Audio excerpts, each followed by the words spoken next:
It is Thursday night. It is 8 p.m. and we almost got a full house here for your Big Gold Belt Wrestling podcast. We're going to get into the rumors about a brand split that is not happening in WWE.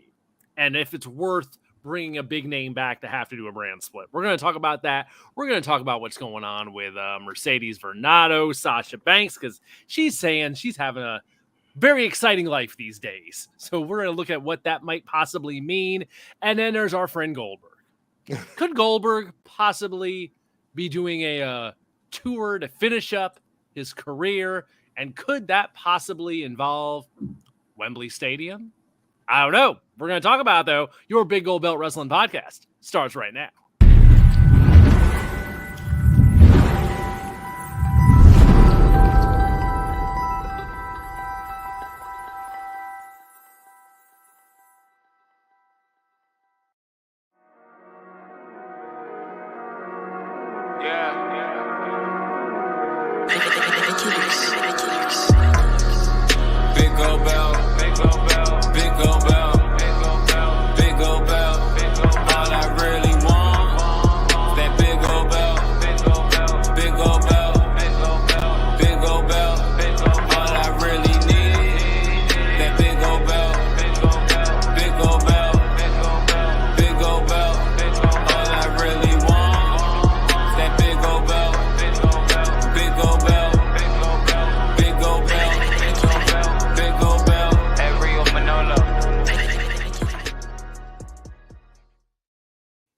Hello, everybody. Thursday nights, 8 p.m. As always, it's your Big Gold Belt Wrestling podcast live. We almost got a full house this week after a couple weeks of just having a tag team appear or maybe a trios appear. We almost got the whole crew together tonight. It's Will here with 2 James, Jamal, and Damian bringing in the rear from Texas. How's it going, gentlemen? All right. Hey, don't forget that we don't have a full house because it is Mr. Silly Salas himself. It's his birthday, so he's taking that little time away today to celebrate that with the family. So happy birthday to Mr. Silly Salas. Show him some love, folks. Very true. Very true. It's an excused absence when it's birthday festivities. So happy birthday, Silly Salas. Or maybe he's just celebrating 420. Oh, that be. Too, potentially. No judgments here. Reasons to celebrate for anyone today. Hanging out with good old Riddle. Wouldn't that be RBD? Yes, indeed. Yes, indeed. So it's been an interesting week. And by far, I would say the thing I have seen the most all week long, it won't go away. I know y'all talked about CM Punk last week on the show. And at that point, the rumor was more along the lines of CM Punk's about to return. There's talk that he's coming back and the Warner Brothers wants him involved with AEW and stuff's going to happen. Well, as these things happen, the rumors snowball and they build and they get bigger. And over the weekend, it morphed into a much more fleshed out story that seems to still be going around. So that is the first topic I want to get into tonight because it gets very interesting. So the talk now is that, yes, CM Punk is going to return, but he's going to return in a very specific way, and there's considerations that are being made for his return because some people do not want to be around CM Punk. And that's how it's being reported, is that it's not a CM Punk issue. It's an issue with other people who don't want to be involved with him. Read that as it may, or however you want to put that together. That's the word going around. So the talk of a new AEW show on Saturday night, possibly known as AEW Collision, is now being spun as there'll be a new show on Saturday night. It's going to be called AEW Collision. It's going to be the home of CM Punk, and it will also feature a roster mostly exclusive to that show. So that way, people who do not want to be around CM Punk can be on Dynamite on Wednesdays, and only the groups will meet at your occasional pay-per-views quarterly or, however often, if they have them 5 times a year these days, if you want to include Forbidden Door in there. But, whatever. Otherwise, on a normal week, you would have not a full-on roster split, but yeah, in a lot of ways, a roster split with a Saturday crew and a Wednesday crew. Oh boy. So the question I pose to you guys, the first thing that jumped out at me with this, if this is the case, if this is what's really happening, because we still do not have an official announcement of this Saturday show, but this is all the time. This is what's going to happen. This is what's going down. Here's the deal. Is CM Punk so important? Is he so valuable? Does getting him back warrant doing a roster split if that's what it takes to get him back? 2 James, let's go to you first. Yeah, first thing, let's address this Warner Media thing, because this is always where I always start to like get really like agitated by like outlets covering this. If Warner Media Group, Warner Discovery, Warner Max, the Max Boys, whatever you want to call them, if there was some type of personal request coming from them, major outlets beyond wrestling outlets will be covering it, because all news is news. So if there was a direct order or some type of press release or some email thread that got out and said Warner Media wants a new show because of CM Punk, because of this drama that's happening on AEW Access, All Access, in order to segregate the roster, other folks, Variety or Hollywood Reporter or somebody of that sort will report it. So it just gets so annoyed when I hear Warner Media wants to do this. It's trying to like build some level of legitimacy, because Warner Media will not come out and play in the little kids sandbox in terms of negating rumors and whatnot. They just don't care. They won't care. They're not like James Gunn, who will get in the trenches and say that's not true or that is true. And notice that it's him that comes out and says that, and not Warner Media Group whenever somebody slanders something about the DC department and what's going on with the rumors and whatnot. So like it's just silly, you know. But I think by our conversation over the last few months, bringing CM Punk back, which is kind of like I'm not even sure if that's like a correct statement to even make, because he was never released. So he was always there. He was just leaving. He's been injured. Yeah, or whatever. Yeah, he just whatever. But yeah, CM Punk on the roster and figuring out a way to keep everybody happy is child's play to me. To even have a narrative that they create a new show because of him is hilarious to me. Because it just really doesn't make sense. But I'll just end it by saying like them having him back is absolutely a plus for them, because he does put butts in seats. He is absolutely a draw, and I think with the drama attached to him, that's going to have folks to tune in one way or another. So yeah, you got to utilize them somewhere, and I think this is a way that works. And again, their lack of a star, like, and I don't just mean like a wrestling star, but I mean like mainstream star. I think this is somebody who kind of fills those shoes. And if he didn't, then there wouldn't even be a discussion here. He'll just be easily dispensable, and they'll just let him go. All right, Damian, get in here, since you said you got weather happening in your area. Yeah, we got some weird weather outside my window right now, but he is way more valuable than a lot of the wrestling fans seem to think he is or is not.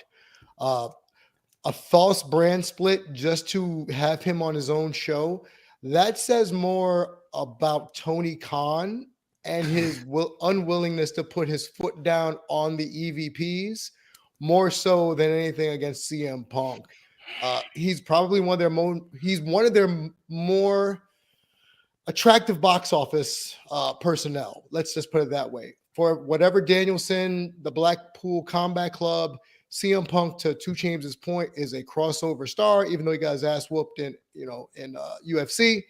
He's written for Marvel, he's done other projects. So he is known by even more niche organizations of people than even, the Young Bucks. But he's still known by more people than the EVPs worldwide and globally because of his affiliations probably with the WWE.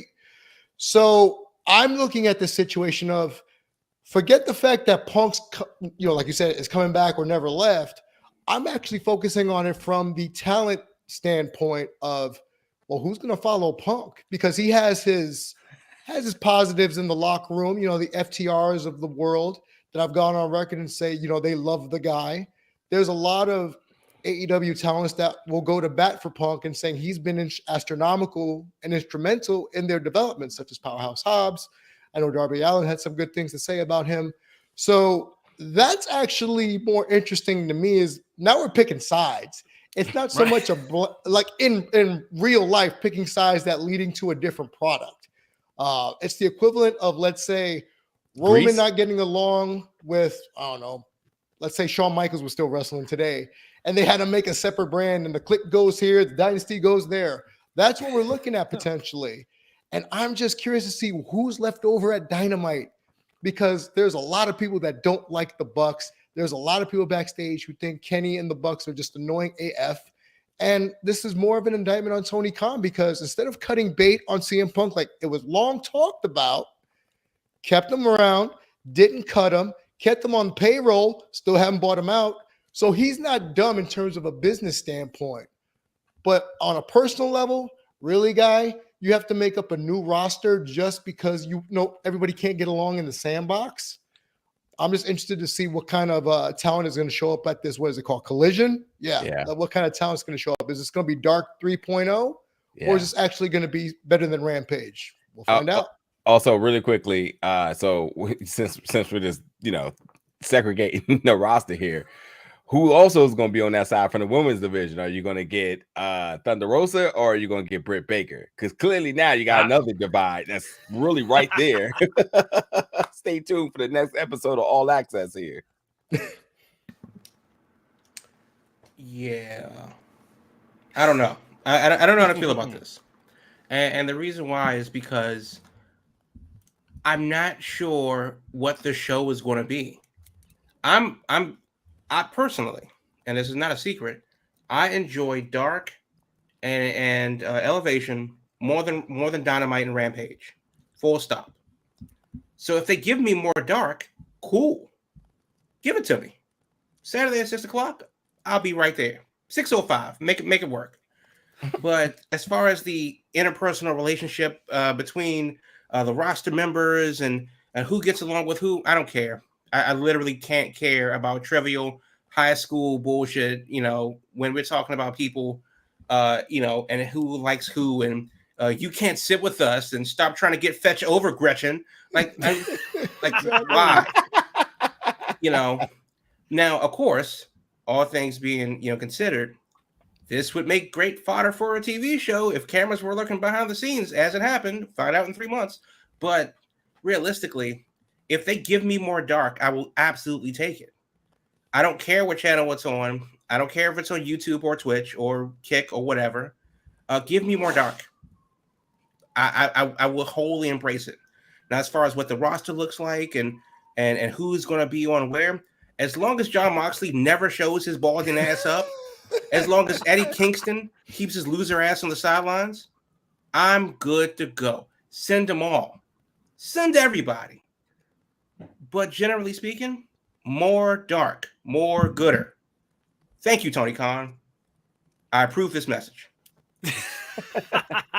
That's a big part of what was jumping out at me from the jump was like, okay, if they're really going to split things up, then like 2 James said, it becomes, okay, who's choosing sides here? There's the people that we know are your staunch, CM Punk supporters that, okay, damn well FTR is going to be like practically carrying his bags to Saturday night. So we know they'll be there, but like, yeah, how it would work, who would choose sides? Would certain people after a while, would they just have to be, okay, look, we need to assign some people to this show as opposed to this show? I mean, I would think it would, once you get further down the roster, it'd have to become that where Tony would kind of have to divide people up and be like, look, we need so and so many, we need such and such many tag teams, we need such and such many women's people. Do they go so far as to be like, we're gonna put the TBS women's title on one, the other women's title on the other, have like Jade on one show and Jamie Hayter on the other, so like the belts are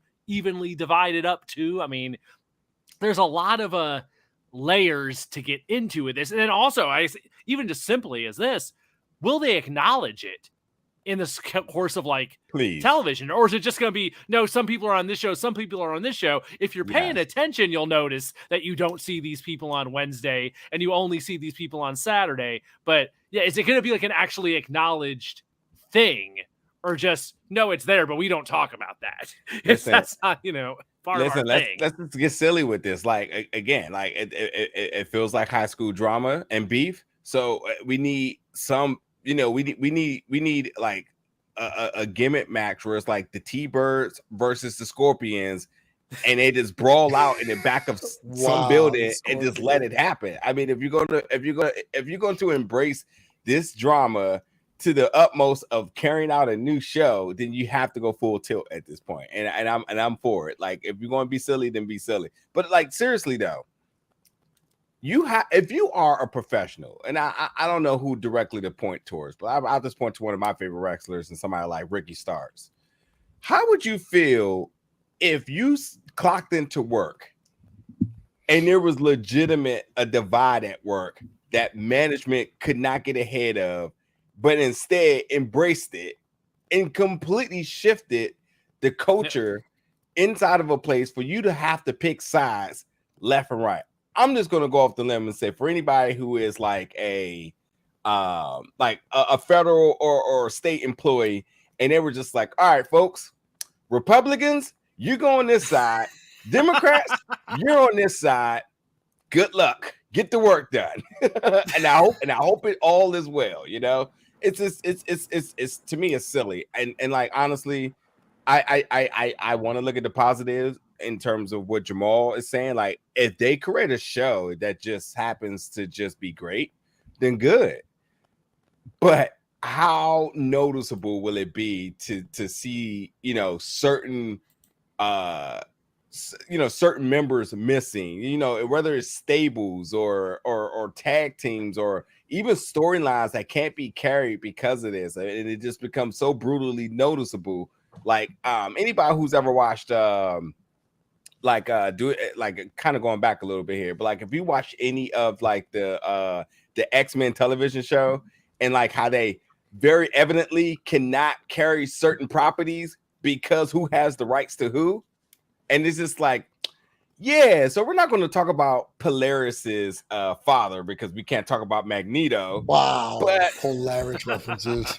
Yeah, but we'll just skip around that, and it's just like, are we not going to address like how she got her powers? Like, what's happening here? Like, if it becomes something like that, I always can tie it back to something comic book related. I'm sure Damien can too. But like, if it's going to be something very evident like that, then you're really like, it's almost like a slap in the face to the viewers. Like, on one token, you're talking about an extra show because you have such a stacked roster and you want more TV time. But on the other hand, you're just like, but also, if you watch everything, you're obviously going to notice some continuity flaws. But that's okay, because you don't need to know what's happening backstage. We'll hint at it, but you don't need to know. Let me ask you this then, because you speak about continuity flaws, you speak about the stacked roster. Is the roster actually stacked? Because I only see the same 10 people, 15 people in the rotation on Dynamite. I see the same 10, 15 people on rotation in the pay-per-view. And we can name, we can go once, 2 or 3 times around the room and just name people that we know that we're going to see on a given show on a Saturday night, or on a given show on a Wednesday night, rather. So the other petty bullshit aside, we know that Ring of Honor has a smaller but dedicated roster with some interlopers traipsing back and forth. Well, what if this is more of the same? Because and honestly, where did Jade go? Where is Serena Deeb? Tay Conti on the show, we see how her frustrations about her, she hasn't been featured in anything when she had a run, and now that she's not. And we know what the history after that segment aired, is more of the same for 3-4 months. Will they feature more women? Will they? And then now they're importing so many Japanese stars and Mexican stars. Will they just send them to Dynamite and send the residuals over to the new show? Got it. 205 Live. God. But even still with 205 Live, I mean, and to be fair, if given a chance, 205 Live could have worked. Unfortunately, the segregation of it hurt it so bad. The Barney and Friends television show was never going to work. See, you call it Barney and Friends, speaking on the aesthetic of it. Yes, the purple was gross unless you're a Colorado Rockies fan. But the point is that 205 Live, as a bare bones show, could have worked with if it were more. When it went to NXT, it was better. But then again, NXT was a different product, and NXT fit with what 205 Live was trying to do. And you can the question for me, hold on. The question for me with this new show is not necessarily about any one person. It's more of how does this fit into the AEW ecosystem? Yeah. Will it be completely disjointed like Dark? Will it be a fringe, show that hangs on like Rampage? Will it be more of a wrap-up show like Shotgun Saturday Night or Heat or Velocity or WCW Worldwide? Where will they tape it? Is the show going to be an hour or two? It's got to be a separate taping at this point. They cannot tape all these damn shows in the same damn night like they've been doing anymore. But that's the thing. Like WWE does Raw and Main Event in the same night, but that's only 2 matches and the rest are recaps. Yeah. Right. So they're not trying to do Raw and SmackDown at the same time on a regular basis. Well, but they kind of do because they do Elevation, which is an hour. They do Dynamite, which is 2 hours, and they do Rampage, which is an hour. So it's a 4-hour long event. And then if you want to sneak a match or two in there, then it is what it is. But then again, and this is part of the aesthetic of it because people really care about crowd size and participation and stuff like that. You can't have your show be in front of 15 people because they're just getting into the doors of the building like they do on Elevation. I mean, that's a hard sell. So there's a lot to unpack as far as the aesthetic of the show and how it fits into the ecosystem. And I think that's much bigger than petty grievances between the locker room. I don't have a lot of confidence that this is going to do something besides just give folks an opportunity to wrestle. I don't feel like it's going to get an elevation of talent, and God knows God knows I will always nod to when Dark first arrived on the scenes and what it did for wrestlers and the wrestlers' career, and if they somehow could get back to that magic, I'll tune in each and every week. But even at this point, I think they're way beyond that, and they lost that identity a long time ago. They gave up on it. Yeah, for sure. And I think like when you think like somebody like Sky Blue who just got a contract recently, it's like cool. But like there's a history of folks. Well, yeah, I'm getting to that. Well, yeah, there's a history of folks who also you can say is, arguably as a fan, you say deserve, but also at the same time, you say the body of work, the number of days that they've shown up and didn't get the same opportunity. Diamante. So yes. So if you're gonna create another show to do the same thing, I find that to also be just as detrimental to have these folks be mainstay, but don't even give them a chance to stay. Or if you get to sit at the kids' table the entire time, because that's what it sounds like. Oh, CM Punk, you're problematic. You're gonna sit at the kids' table for the rest of your life, and you'll thrive there, but you'll never ever sit with the kings and the folks that clearly he care about. That's something that jumped out at me immediately. The moment I heard Saturday night, this show is going to be Saturday night right away. I was like, well, I'll tell you one thing. I'm barely ever going to see it when it airs because Saturday night wrestling is not going to be a priority. Not at all. Unless it's like going to a live show or it's a pay-per-view, just a regular old show on a Saturday night. It's like, maybe I'll like catch it on DVR the next day, the next morning, or HBO Max. That's not going to be destination programming. It will suffer from combat sports because the only thing that keeps people in watching TV that late on a Saturday is an undercard. Yeah, is an undercard for a major fight. I think this week is going to be a testament to that. But UFC has 3 tiers. You have the undercard, you have the prelims, you have the undercard, and then you have the main card, which is on their pay-per-view and whatnot. And boxing follows the same recipe. But before I even thrive into that, Jamal, you know what just occurred to me here? I have no idea. This now all of a sudden doesn't seem so far-fetched because as we have reviewed episodes of All Access, there's been one consistent theme to every episode. And we said when it came down to the Bucks and Britt Baker Sammy Guevara. This has been a PR, almost a PR stunt for them to increase their likeliness and their image. They're like, what is it? The Q score? The likability score? Yeah. Q index. And it occurs to me that if Tony is willing to feature these wrestlers to make them more likable, and yet you don't hear them getting put at the kiddie table, this clearly sounds like a whole thing, a separation of these are the good people, these are the bad people. I guarantee if they do this show, Thunder Rosa is going to be right. Her return is going to be right there. We would not see her near a Britt Baker or some of the other women's, her flunky, should we say, at this point. And this seems like this is why the AEW All Access show is the way it is, to say these are the good people, they'll be here. These are the problematic crowd, they'll be at this table. Well, and I know that sounds silly, but like, but maybe maybe it has to be that way. I mean, like, because realistically, you're not going to, you don't want to throw money away by letting these guys go do all other things. They are viable talents, so put them to work. And if it's easier to keep the fox in a different place than the hen house, then cool. Build the fox a den. But because obviously it ain't working with everybody living under one roof. So, maybe it has to be that way. But again, that's more about the interpersonal bullshit. And that's going to rear its ugly head again and time again, because people are people. Somebody's going to go in there and go, damn, maybe they were right about CM Punk. Somebody's going to go in there, then, damn, I didn't understand it about Britt Baker. Because people change, people have different experiences. FTR has a relationship with Punk based on their experience, and people are taking it as gospel. That doesn't matter because people are generally uninformed on the internet. They only know what they're being told, and they're being led by the emotions based on the factions that they've chose to align themselves with. That's why I don't care about any of that. I only really care about the wrestling. And I hear nothing but great things about Ring of Honor. I'm not climbing the paywall to see it, but I hear nothing but great things about it. Dynamite is what it is, and it is turning into a more centrist wrestling program. For North America, that is WWE. It is what it is. You want to draw the casuals, you got to put out a centrist product.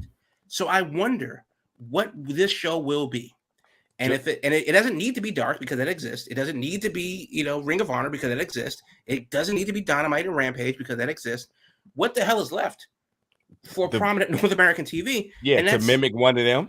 That's what's left. Basically.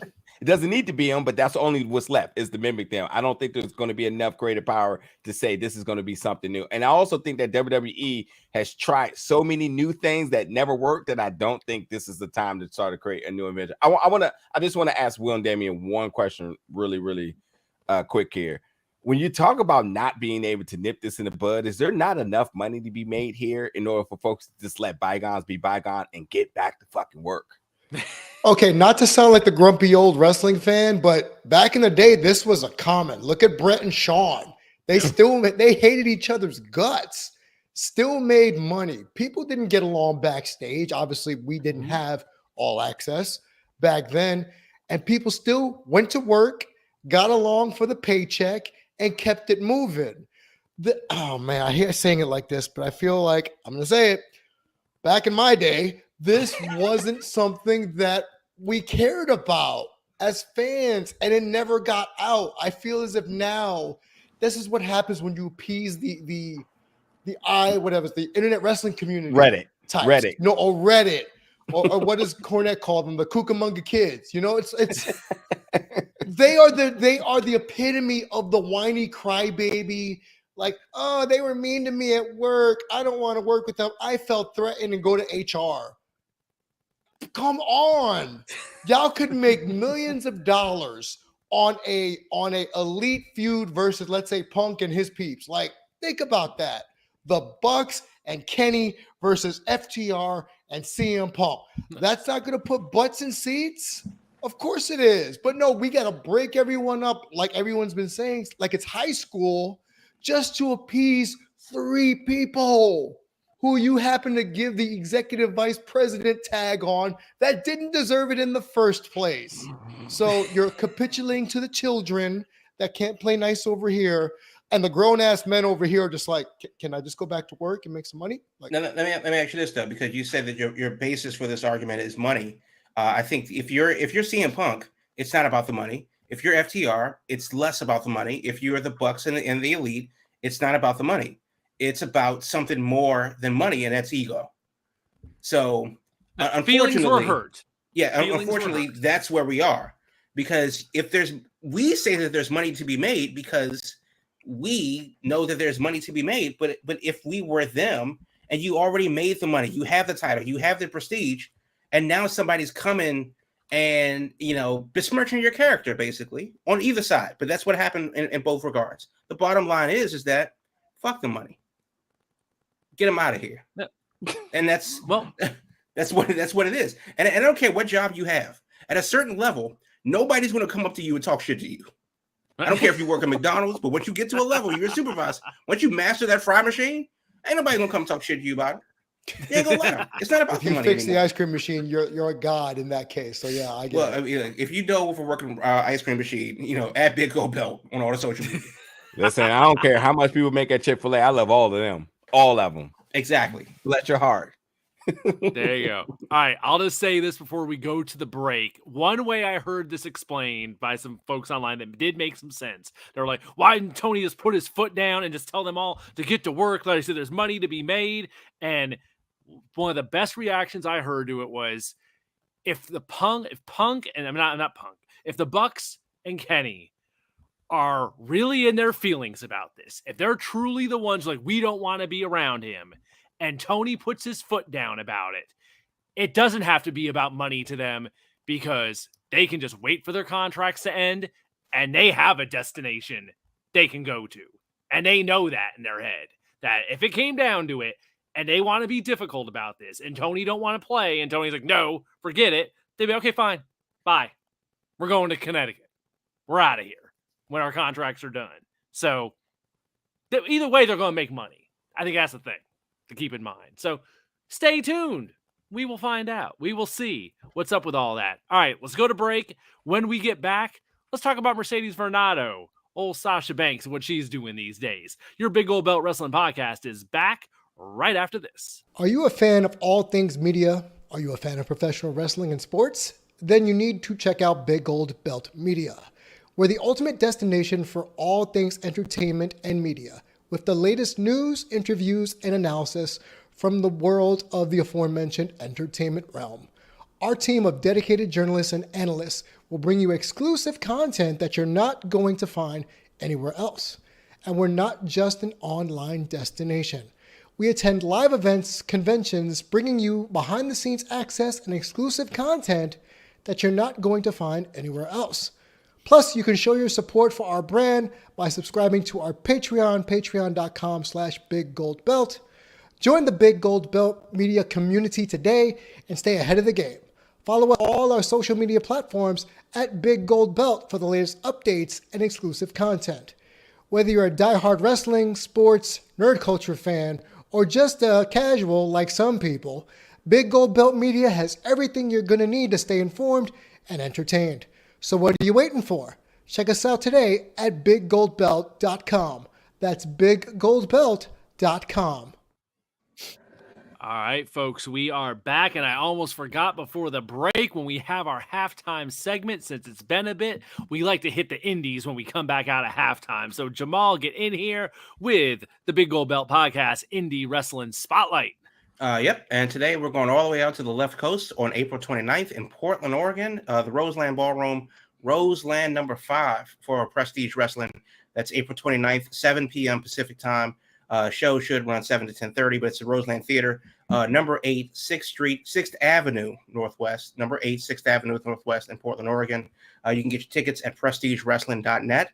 It looks like a hell of a show. Next Saturday, April 29th, Pentagon Jr., Daniel Garcia, Sean Spears, Miyu Yamashita, Trisha Dora is going to be out there, Kevin Blackwood, Nick Wayne. It looks like a pretty damn good card. If you can't make it to Portland, you can catch it on, IWTV.live. That'll be live at 7 p.m., 10 Eastern, at the Roseland Theater, Portland, Oregon, for the Roseland 5 from Prestige Wrestling. Looks like a hell of a show.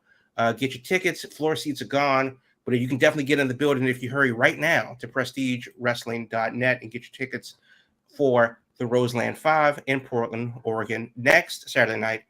That's April 29th, 2023. And that's the Indie Spotlight for this week. Awesome, awesome. The indies are heating up, folks, as we get out of the winter and into the spring. WrestleMania season's over with, so more and more shows are going to be happening. So get out and check out some indie wrestling. So I guess now we'll shift gears to overseas. And 2 Chainz, you brought this up as a possible topic for tonight. So let's get into it, because old Mercedes Mone, former Sasha Banks, or Mercedes Varnado, whichever name you want to use, depending if you're watching her on The Mandalorian, which wrapped up this week. She's I'm not sure what she's getting into, but she's definitely teasing that she's got a lot of stuff going on. She has a title match this weekend for the IWGP Women's Championship against Stardom icon Mayu Iwatani. So she has that, and that's rumored to be the final match of the initial deal she signed with Stardom, but there's already talk that deal has been extended. So I guess depending on the result of that match, that will probably be pretty clear what the deal with that part is. But since you brought up the idea of wanting to check in on old Sasha Banks, what were you thinking here that was getting your attention? Yeah, I mean, I figured let's just make it a quick roundtable. She put out a couple of tweets, and I think that everybody's going to get different reactions, but I think the biggest thing to come away from it is that she said this is the happiest day of her life, and she's accomplished a lot. I mean, you talk about main event in WrestleMania historically, that's a big deal. Getting the call from Disney is a huge deal, which again, you just mentioned the season 2 of The Mandalorian wrapped up. She did return for 2 episodes this season, but still a huge deal.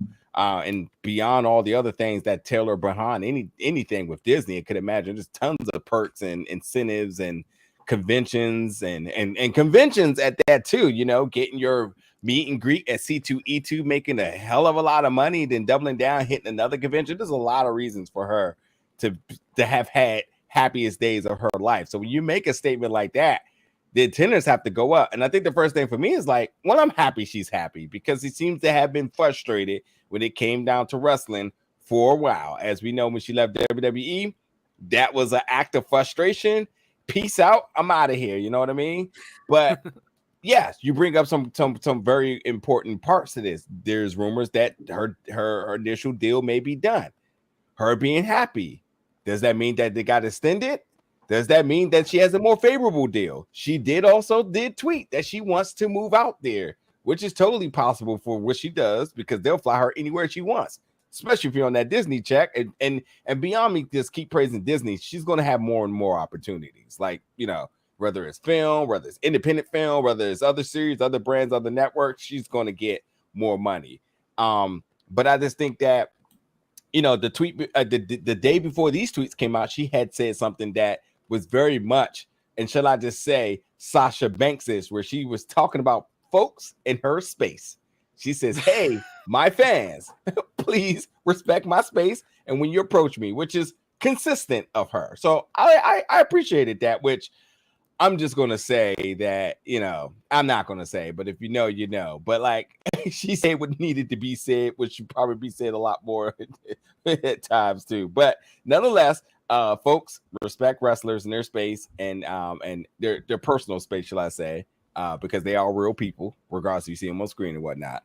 But again, going back to her saying like this is the happiest day of her life, I think that it's good to know that she's in a good mental space to even tweet something like that as a person who's particularly private about her emotions and her thoughts, that she comes out and says that. We see her training.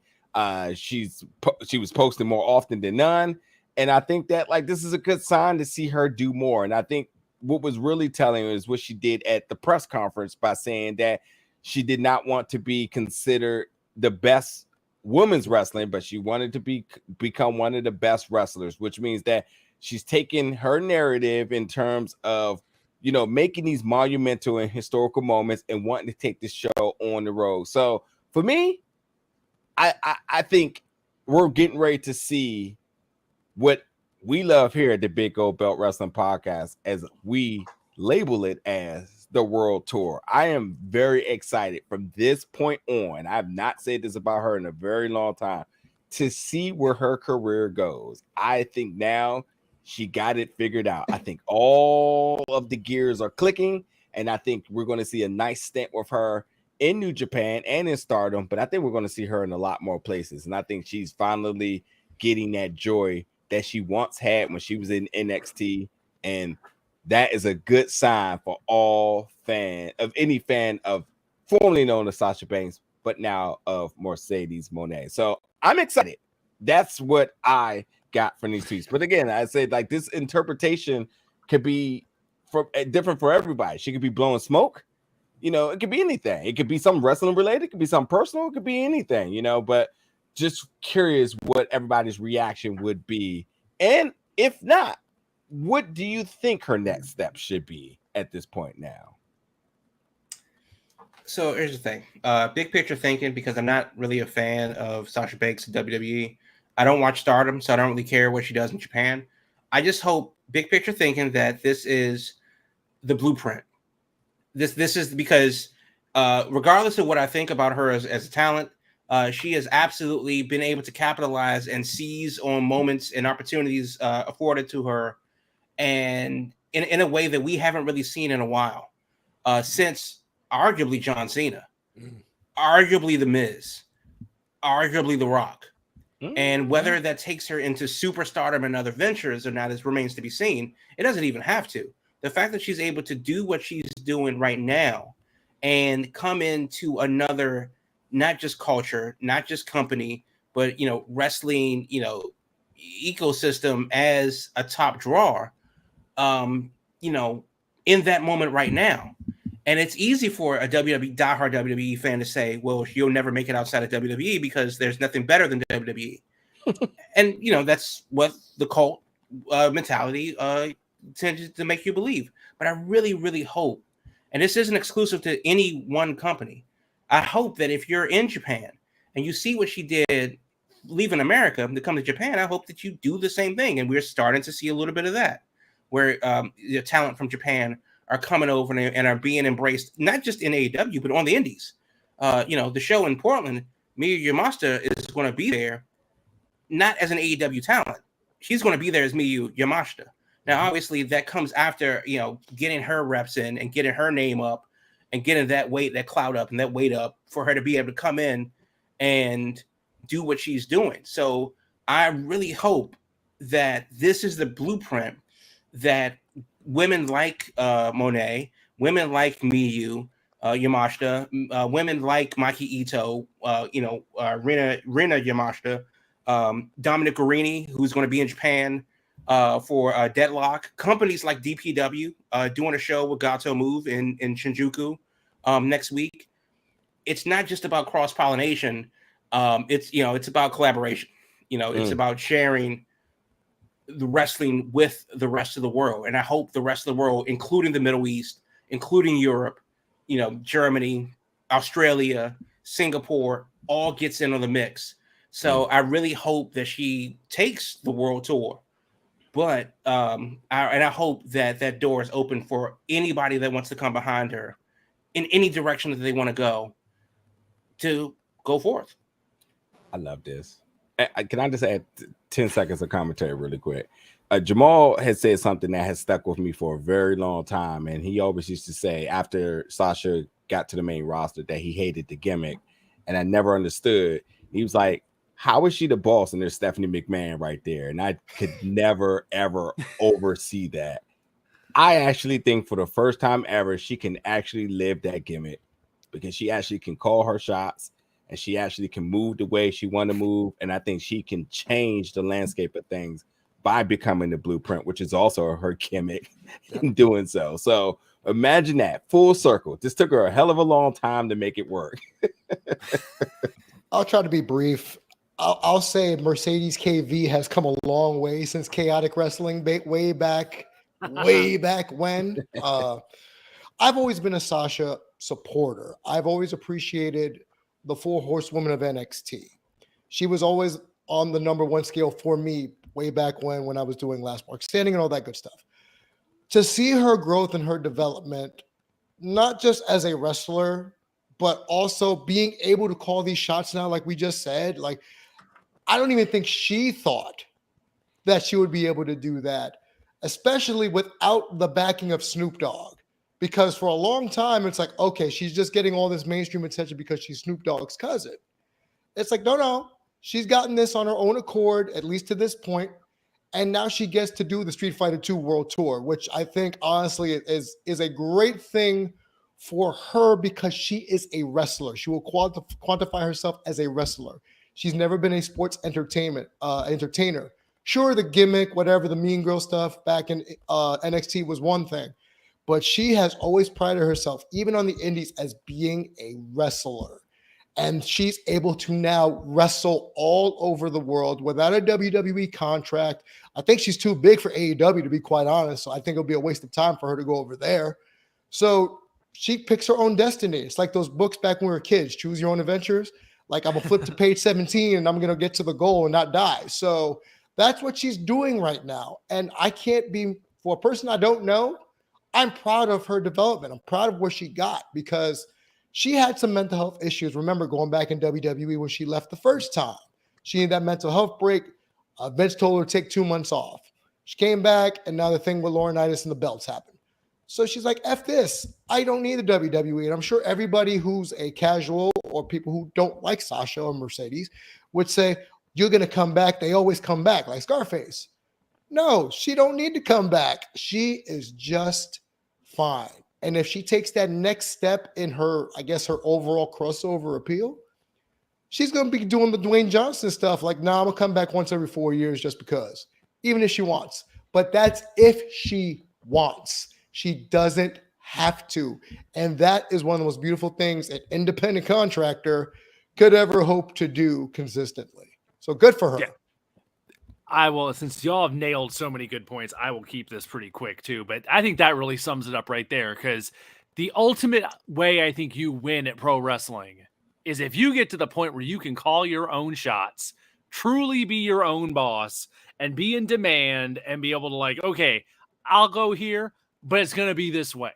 It's going to be like this because I've earned the right to be able to handle my business the way I want to handle my business. In a lot of ways, I think right now, Sasha Banks, Mercedes Varnado, wherever you want to call her, Mercedes Mone, she's running side quests right now. I want to do Stardom. I'm going to do Stardom. I want to live in Japan for a bit. I'm going to live in Japan. And while I'm doing that, when the Disney stuff comes up, when they need me for Star Wars and all that, damn right I'm there. And by doing it this way, we're not being tied to a company and not being locked into a long deal. It's like, look, priority number one is going to be the mouse. But priority number two, I'm going to wrestle around that. But because of that, it's got to be on my terms. It's got to be in a way where I can do it that makes sense to me because she's got her hands in a lot of stuff right now. And good for her. Good for her. She's got so much stuff going on. She's got her own CBD line. I think she's doing some fashion. Hell, she was doing Fashion Week. Let's not forget about that when her and Naomi showed up at that before she went back to wrestling. So she is really, I think the comparison Jamal made earlier to John Cena, The Miz, we're not at the Rock levels yet, but this is Cena dipping that toe into TV. When he first started getting his commercials and all that, and now he's, made a whole career of that. This is kind of the beginning of that because you cannot understate getting that gig on The Mandalorian, getting in with Disney, because that's just the opportunities that got to be coming from that affiliation. And now that's lasted into another season, and she was in the last couple episodes. Hell, I watched the finale today. There she was. So the opportunities are going to come from that. The potential is just amazing. Yeah, just really, really quickly. I want two extra minutes of this too. Also, too, like considering that she's in the Mandalorian and that's like a culture of folks who have to wear helmets, she easily could have been in the show and not been masked. Let's not forget that. Yeah. What Prince Harry was in The Last Jedi, I think, and he was a stormtrooper. Right, you never know he was there. Listen to what I'm saying here. The prince. They didn't show the prince, so just understanding that like her being able to be unmasked is definitely a big positive for her career and a value and what they may deem as her being valuable in doing so. So, like, call it what you want, but like you said, the being on the Mandalorian is a big deal. And I think the other thing too is Sasha Banks has got to be saying in her inner circle, there is levels to this shit, because there are folks that are leaving WWE, and the first thing they think is, I'm going to go get a check at AEW. And she's like, cool, you go do that. I'm going to show you how to really ball when you leave out of WWE. I'm going to really show you all, like, why I'm Mercedes Monet, why I'm about those dollars. And I appreciate that, because as we said a lot, I think last year when all the layoffs and stuff were happening, that when you are an independent contractor, I don't think a lot of people understood the value of what that means. Understanding, trademarking your name and your brand and your logo, and not just being, happen to leave a job or being fired from a job, but then being stuck as to what do I do next? When there's opportunity left and right, go get you a convention check, go do something outside of wrestling so that you have a backup plan. I think Mercedes right now is completely striking on all iron that it ain't just always about wrestling. I could leave at the highest pinnacle and still make it happen. This ain't a setback. This is a come up. How damn cool must it be for her to go into like a Target or a Walmart, go to the toy aisle, and there's wrestling figures of her, and you go down the aisle and there's Star Wars figures of her too. I mean, it's nuts when you think about it. Yeah. But all right, we nailed that one. Let's get to our final topic for the night. We're in the home stretch here, getting close to our hour. So let's talk about Big Bill. We talked about Big Bill recently. Old friend Goldberg. Our friend Goldberg is talking about how he needs to go out. He needs a retirement series. And if it's not going to happen somewhere, maybe he needs to book it himself. He's already talking about multiple cities, multiple locations, kind of like, the Goldberg send-off tour, which immediately made me think of there's going to be a big show in London. There's a stadium that needs to be filled. We talked about him going there before, but this sounds like more of like a perfect storm where you got a guy who wants to do his final matches. He's putting the word out, making it known. There's a stadium that needs to be filled. Lord knows he hasn't probably been over there and who knows when. Is there a reason for Goldberg's future to cross up with Wembley Stadium this August in AEW? Who wants to get in here first? I'm not sure who wants to jump on this. Goldberg is completely pathetic to sit here and try to undermine WWE by first saying he didn't give a proper retirement. Nothing about how he wanted to be booked spoke to retirement. Because even when he did retire, one last ride, one last spear, one last jackhammer, then you come back. And you didn't deny that. You went back and go and get that check. So at this point now, you are a featured act or a prize fighter. Just embrace it. That's it. And it's pathetic for him to undermine the booking of what he obviously wanted to now trying to use that as almost collateral for why he deserves to get booked to be able to do this. But granted, he'll put butts in seats too. And the Saudi Prince knows it. And hopefully everybody in the UK knows it too, that if he shows up at Wembley, those are definitely some tickets coming off the shelf there. So Goldberg, just let it be what it is, man. You're a feature act, you're a prize fighter, and help the young talent get over. Do your whole spiel, and then that's that. I still pop for anything he does because he's one of the childhood favorites. But other than that, I don't think he needs to be thinking in a mindset like he needs to be like the direction of where things get routed through. Like, no, just show up, do your thing, and then roll out. You should know it by now. So Saudi Arabia has been in his pocket so long, I can't even believe he has the lips to say anything. He should already know his role at this point. Silly. It's completely silly and pathetic. Goldberg is 56 years old. Let's just start there. Grandpa Bill thinking he deserves to have it, go it his way. They go, correct me if I'm wrong, but in wrestling, aren't you supposed to go out on your back? Isn't that how it is when you have a retirement runoff where you leave your boots in the ring and you go out on your back? Didn't he go out on his back? Didn't the tribal chief choke him out? Wasn't that enough to say arrivederci? But no, Bill Goldberg wants to do the retirement run, and I'm gonna compare this to the NBA.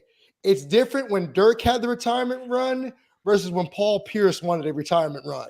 Paul Pierce wasn't getting the same amount of love as Dirk Nowitzki was getting. So this is what Goldberg's become. He has become Paul Pierce. He's bitching, he's moaning, he's complaining that he's not paid enough respect. Yeah. And think about it from this standpoint also, it's not that he's wanting to get these last matches here in America because nobody wants to see him in America for longer than 2 minutes. He has to go to Saudi. He has to go to the UK. Shit, he might go to Germany, like Jamal was saying, and do the international tour just so he can get those big checks. Because I don't want to pay money to see a 56-year-old man get concussed again by putting his head through a mirror or whatever the hell that was. So enough, Bill. You're not LeBron. You're Paul Pierce. It's okay. Just go away. Yeah, now all we need is Goldberg to get on the IG Live with some women and smoking, and that's the entertainment I need right there. If you want to be Paul Pierce, go full tilt, sir. It's a damn shame that 27 years in the business gets you a pat on the butt and a push out the door. Now, granted, I'm not a fan of Goldberg at all because I actually like wrestlers. Goldberg was a poor man's Hogan when Hogan was a poor man's, Steve Austin back then. And that was still 25 years ago. I'm not saying that he deserves his own show. I'm not saying that he deserves 25 minutes of a 1 hour show where he gives out ice cream bars to the crowd. I'm not saying that at all. But what I am saying is, if Goldberg wants one final match in the same way that The Undertaker got one final match, in the same way that Ric Flair got one final match several times, in the same way that Shawn Michaels had his last match, there are a lot of people that have stopped and faded away that should have that moment, that one final match. I don't know who that would be against. I don't know where that should happen, but I'm not saying that he doesn't deserve literally one match, 12 minutes, and get the hell out of the ring. But if Ric Flair can have a decent show with a 40-minute long match that nearly killed him, then sure. It's obviously been done. Goldberg isn't breaking new ground here. I don't mind it. I don't mind it at all. And because it's only one night, the last night, and then it's done. No Saudi, no Royal Rumble. The next time we see him will be on an episode of A Table for Three. So if the old man wants one last match, I'm okay with it. I wouldn't put too much thought in it, but let him get a spear, let him get a jackhammer, let us and get the golf cart out to carry backstage. Do it in Atlanta. I don't have a problem with it whatsoever. And you think of like how many people, like Luger can't have that. Dean Malenko can't have that. Lance Storm should have had that. He won't. Jerry Lynn should have had that. He won't. And think like in the moment, you only really have one last time being your final time, and whether he deserves it or not is not up to me to say because I don't like his ass. But I'm willing to afford him, the respect that 27 years in the business at a top level somehow, some way gives him. So one match. I do not think it's not a matter. I'll be quick, but it's not a matter of him deserving because WWE gave him the opportunity plenty of times. They gave Ric Flair 7 opportunities, plenty of times. Right, but you don't hear Ric Flair saying WWE didn't give me a proper send-off. Yes, they did. You just wanted to wrestle again. Goldberg got it too. And that's what I'm saying. It's pathetic for him to even come out with this posture of like, oh, they didn't give me a proper send-off. Yes, they did. If you beat wanted the Fiend in Saudi Arabia with the title, so stop that. Like exactly. Come on, man. In front of your kid, bro. Come on now. That's right. You have the sun out there. Yeah, like come on now. Like stop. And every single time that they called with a check, you said yes. You could have said nope. I'll leave it as it is. But also Michaels did the same thing when Saudi called. When Saudi calls, you answer. That's Steve Austin did the same thing. Absolutely. But that was folks like don't retire in wrestling. It is what it is. Not at all. No. Not at all. If an injury don't take him out, that's the only way. You know, Yeah. if they can go, there's a check to be made. They're gonna go for it. Yeah. That's the wrestler way. Yeah. So who would you want for him to have his last match with? MJF. Sting.